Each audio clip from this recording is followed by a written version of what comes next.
Welcome to The Hypnotist, the show that gives you inside access to cutting-edge hypnosis with real clients facing genuine issues. Brought to you by the hypnotherapist demanded by celebrities, CEOs, and even royalty, Adam Cox. These recordings took place live from Adam's clinic in London's world-famous Harley Street. This podcast features powerful hypnosis, so do not listen while driving or operating machinery. This recording is not suitable for those with epilepsy or severe mental health issues. So, get yourself comfortable and enjoy today's episode of The Hypnotist. Hi there, it's Adam here, and in today's episode of The Hypnotist, you'll be listening to a hypnosis session that was created with a very successful, high-performing woman that very successful in business, but wanted to improve her strength, wanted to be fit, wanted to be lean.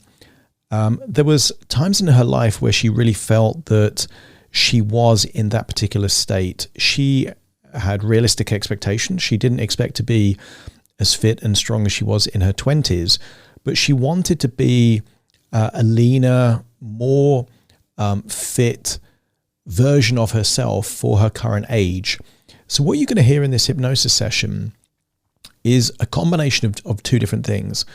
One is tapping into a time in her life where she had the time and resources to make great dietary choices that helped her to get lean. And for her, that was mainly a protein-based diet of organic meats and lean proteins. But because she was having that, it was giving her quality food. She enjoyed that food, but it was also training her body to eat less carbohydrates. And typically, when your body is used to eating lots of carbohydrates, you tend to convert the excess energy into body fat, and you also crave foods a lot. When your body gets used to getting its calories from, let's say, proteins and fats, you tend to get hungry less often, and also you train your body to burn fat more. So we wanted to regress back to that time in her life where she had that particular eating strategy, but also we needed to tap into very positive emotional resources that would help her in her ethos of exercise and training. And she admitted that she felt frustrated and that she wasn't doing enough at the point where she was training, largely because she was comparing her current training regime with a different time in her life when she had more time, resources, and different levels of strength. So what we needed to do is to get her accessing highly resourceful emotional states like determination, like resilience, but also this sense of feeling powerful. And what you're going to hear in this hypnosis session is those emotions are linked to the idea of training and working out, so that the actual training becomes a source of positive emotions rather than just thinking that the outcome was. And it's really important that you make the journey just as appealing as the destination. So if you're listening to this and you're thinking, well, this is all well and good, but it's not really for me, maybe because you're not a big fan of organic meats, or, let's say lifting weights isn't really the right kind of thing for you. There will be a link nearby where you can book a free 30-minute consultation call with me, and I can explore what it would be like if I was working for you with perhaps your weight loss goals or your training goals. But personally, I think that the ethos of this hypnosis session is for you to feel resourceful about being a stronger, leaner version of you. So if that's an objective, I think you will get value from this hypnosis session. So find a quiet place where you won't be disturbed, relax, and enjoy the session.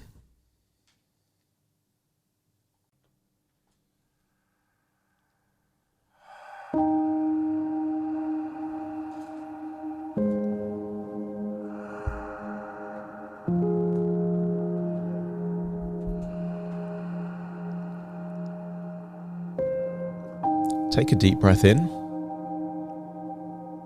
and on the outward breath, close your eyes. And as your eyes close, notice that you can give more of your attention to the sound of my voice. I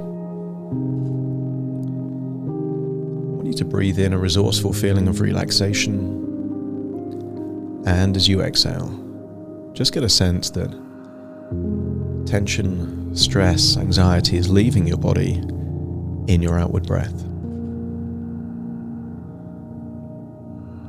enabling you to go deeper and deeper relaxed just by breathing in and breathing out.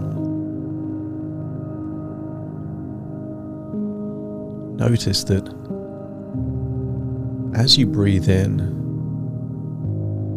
it feels that you're bringing in a sensation of resourcefulness, and as you exhale, that any feelings of tension around your body, perhaps your eyes, your forehead, your neck, your shoulders, just feels like it's melting away and then leaving your body, almost like vapor in your outward breath. So just by breathing in and breathing out, you're feeling more resourceful and more relaxed as tension, breath by breath, leaves your body. And as your physical body relaxes, your imagination becomes more active. I want you to think back to a time where you had time for yourself, time to focus on your priorities and what was important to you. I want you to think back to the apartment that you were living in back then. I want you to get a sense that when there were less distractions, less interruptions,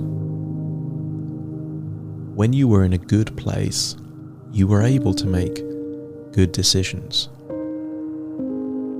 I want you to imagine you're back in that place now, and I want you to imagine you're opening the fridge and you're just seeing it filled with delicious, healthy, lean foods. I want you to get a sense that back then your body felt different, perhaps less stress, less tension, perhaps leaner.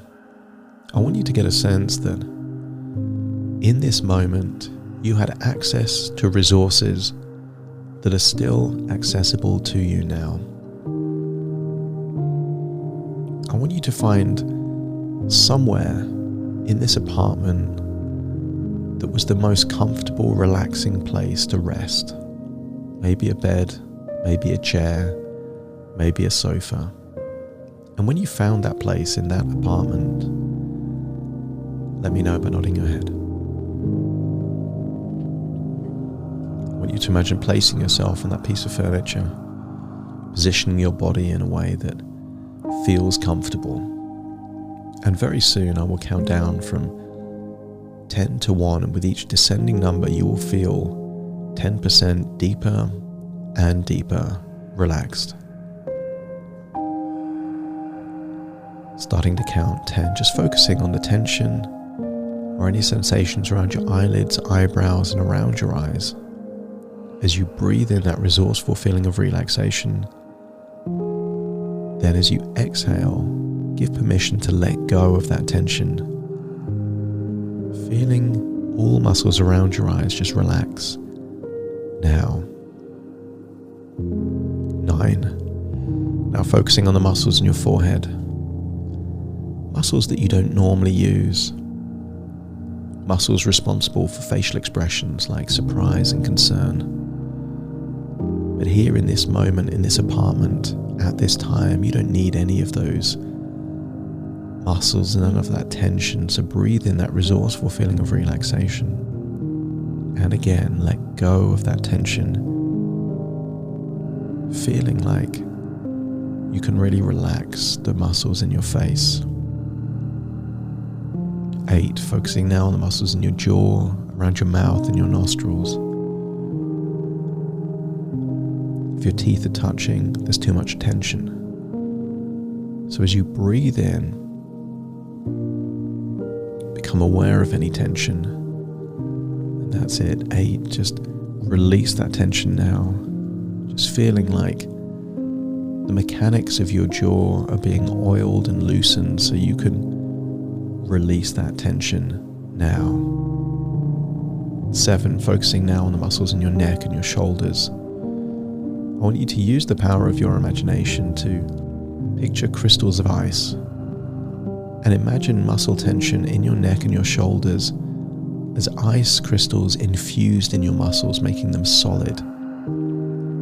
But as you breathe in that resourceful feeling of relaxation, imagine those crystals of ice melting away, thereby enabling you to release that tension. Now, that's it.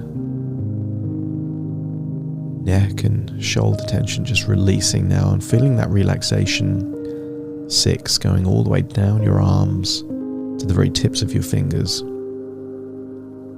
Maybe noticing the occasional twitch or movement. Just that's what happens when tension is released. That's it. Arms feeling limp, loose, heavy, almost like the limbs of a puppet with no strings. That's it. As you breathe in, just imagine that resourceful feeling of relaxation is even relaxing your internal organs. Heart relaxing now. Stomach relaxing now.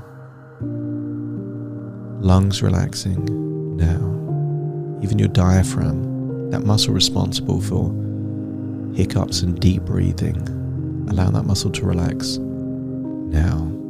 Feeling so relaxed it even goes into your gut.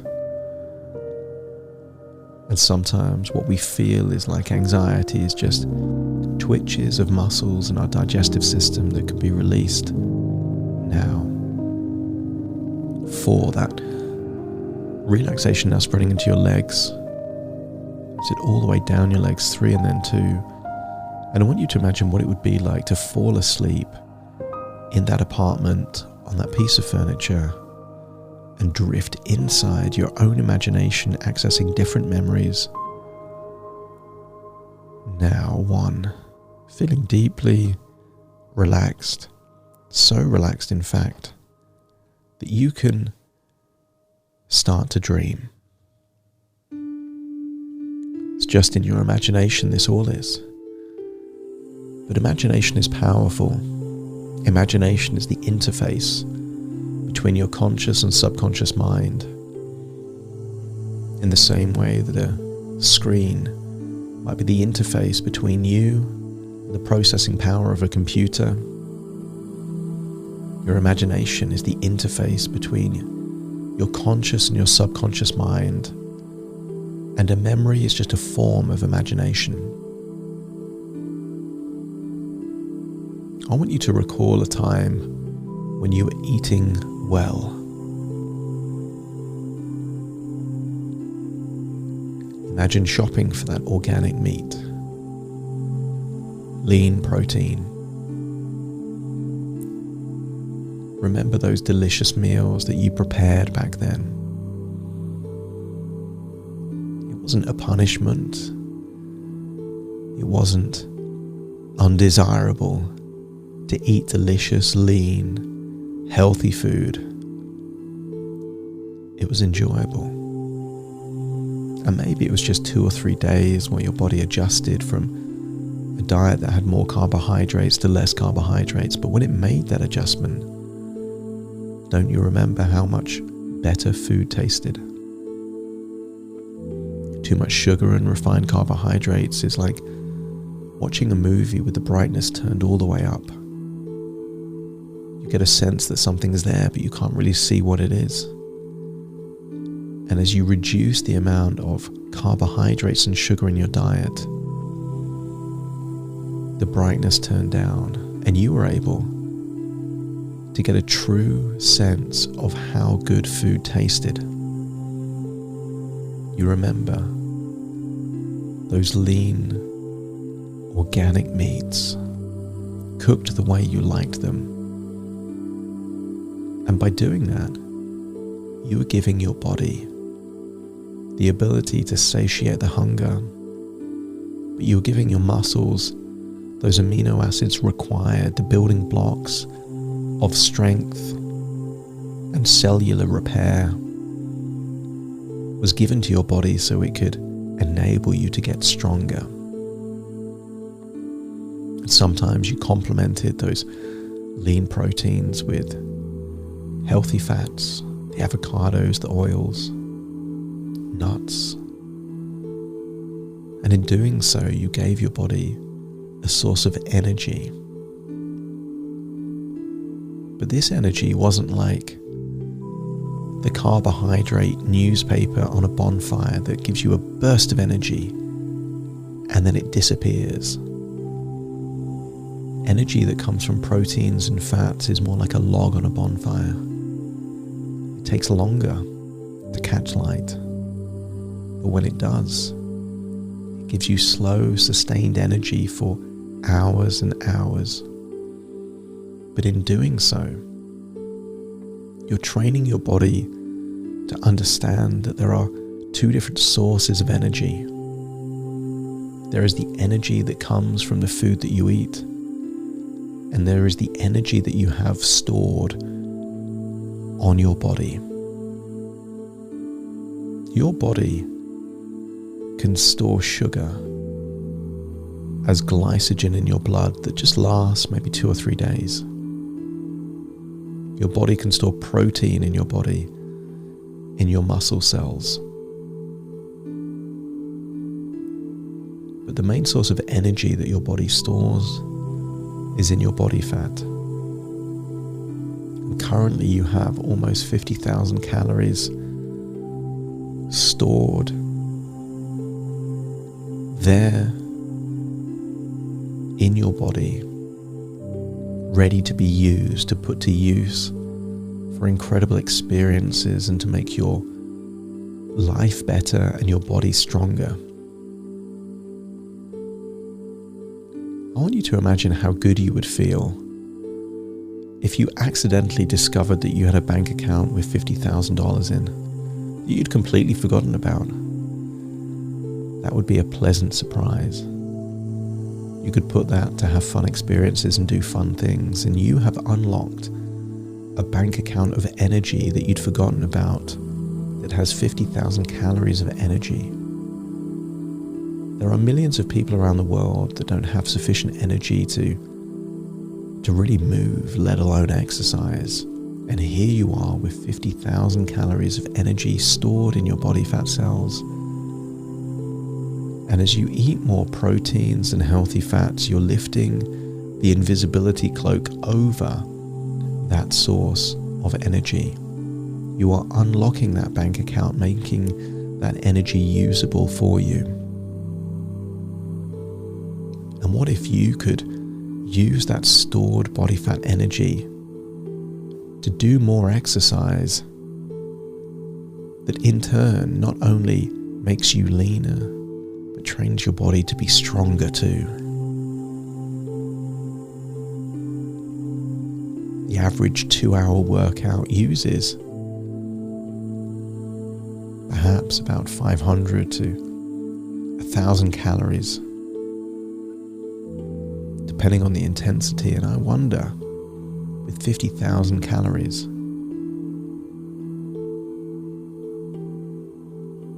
how many workouts do you get to do,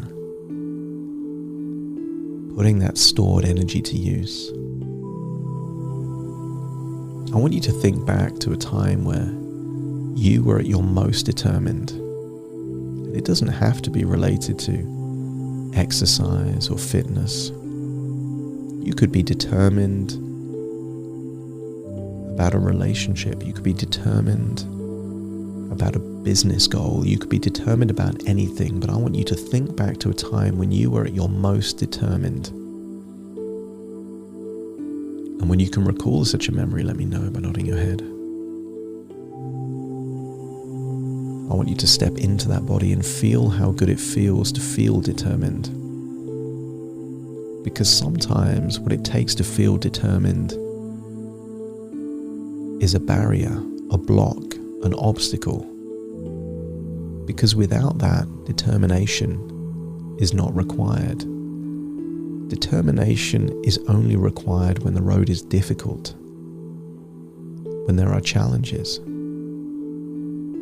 And in your future, there will be things that mean that exercising, getting stronger is not easy. But whenever you detect setbacks, obstacles and challenges, that will now trigger this feeling of determination. Because when you fast forward to that time when you felt determined, didn't it make the accomplishment and the achievement all the more satisfying? The obstacles increased your feeling of fulfillment when you overcame them. You would feel more accomplished if you exercised, if you had to go further to find that workout. A jog in the sunshine will not give you the same feeling of accomplishment and achievement as a jog in a storm. The more the adversity, the bigger the challenge, the more you will feel determined, and therefore the more accomplished you will feel. You are building a different way of thinking so that the challenge is what makes you smile, because that's what activates the determination. And by putting that determination to use, you get to feel even better when you have that magic combination of tiredness and accomplishment. I want you to think of a different time in your life where you felt at your most tenacious. A time where you had to be flexible with your approach to achieve an outcome important to you. And when you can recall a time like that, let me know by nodding your head.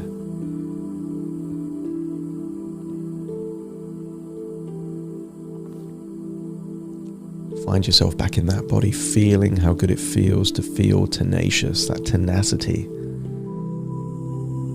Tenacity requires creativity, but it also requires sensory acuity, the ability to notice what's happening and to change your approach. And sometimes you won't need tenacity because the ability to do exercise is just very close to you.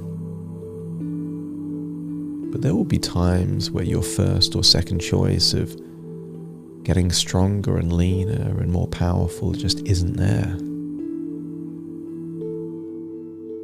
What if you go to the gym and the gym is closed? Do you give up?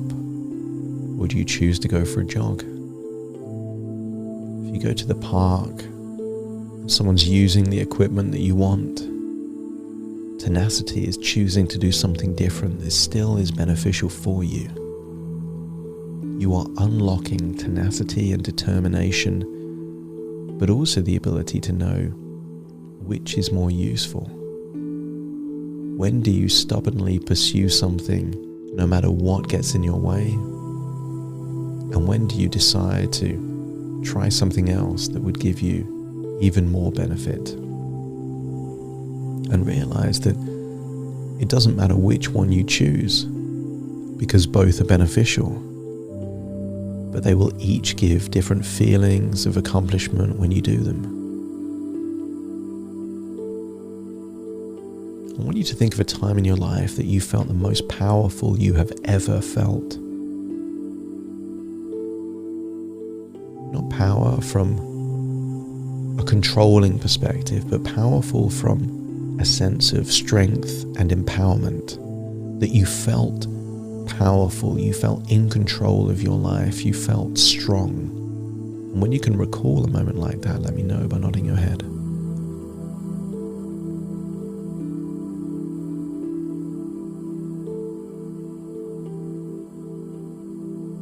Find yourself back in your body, feeling that powerfulness. Locate where it is, perhaps your heart, your chest, your head. There'll be a location of where you feel powerful.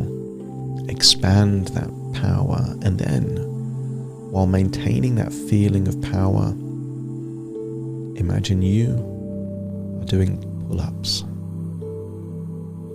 You could feel your body raising and falling, that your arms are getting stronger, but feel powerful when you're doing it. And then chin-ups. Similar movement, different hand position, and yet you're still feeling powerful. Teleport yourself perhaps to a squat rack. Feel the weight of the bar on your shoulder blades. Feel your body sinking down, legs parallel. And then as you lift it back up, feel that power, feel that strength, and get a sense that power is just another name for strength. And strength requires resistance. If it's easy, it doesn't make you stronger. This applies to every area of your life. The only way you can get weaker is through avoidance. And you're not weak. You're strong. You have too many examples and references in your life to know that you are strong. A strong character, a strong mind. And now your body will start to reflect the strength you have in different areas. And every time you create resistance by lifting or pulling your own body weight, resistance by overcoming a challenge to do something important, resistance by lifting a weight higher or lower and moving it. That resistance, that pressure creates the strength and the emotion of feeling powerful.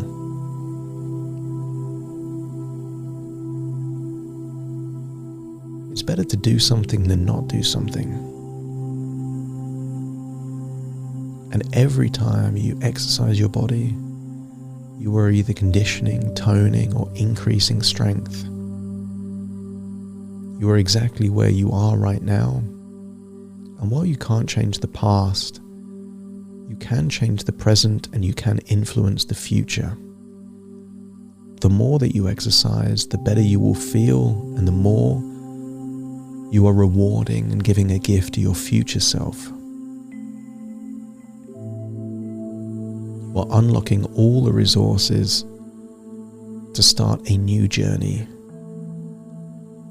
No more snakes and ladders. This is about building something.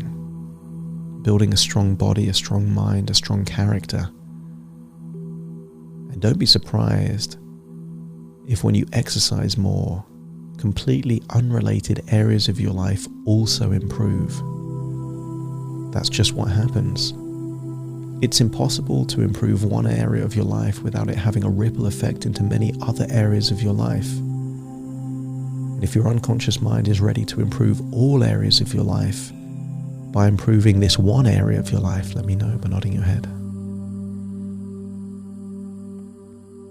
And then find yourself back in that apartment, climbing up off that piece of furniture, but feeling different. Feeling that you have unlocked valuable resources that will take your life in a really profound, powerful, and strong direction. And then realize that apartment is still your imagination. It's now time to return to the present, listening to my voice right now. Take a deep breath in through your nose and out through your nose. Just wiggle your fingers, wiggle your toes, get a sense that you're in your own physical body, firmly in the present right now. As I now count from 1 to 10 to awaken you, you will awaken feeling that you've unlocked valuable resources and, more importantly, an effective strategy to take your future in exactly the direction you want to take it. Starting to count to awaken you. 1, 2, 3, waking up. 4, 5, 6, more alert. 7, 8, open your eyes, open your eyes. 9, 10, wide awake, wide awake, wide awake.